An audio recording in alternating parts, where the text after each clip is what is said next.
जिसके पूर्वज राजा रहे हों वो शूद्र कैसे था? मौर्य वंश, उसके बाद 2000 साल का भारत का इतिहास राजाओं का उठा लीजिए। पाल वंश, प्रतिहार वंश, गोंडवाना, भीलवाड़ा, देवगिरी के यादव, कोई ऐसी, और even schedule caste, schedule tribe की जातियां।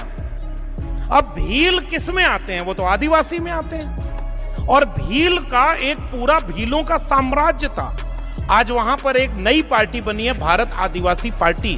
उस पार्टी की सबसे बड़ी डिमांड यह है कि जो पुराना भीलवाड़ा है उसे अलग से एक राज्य घोषित किया जाए, जिसमें आधे से ज्यादा राजस्थान और गुजरात का क्षेत्र आता है। वो तो उसके राजा थे। इसका मतलब अगर वो शूद्र थे तो राजा नहीं हो सकते थे, और अगर राजा थे तो किसी ने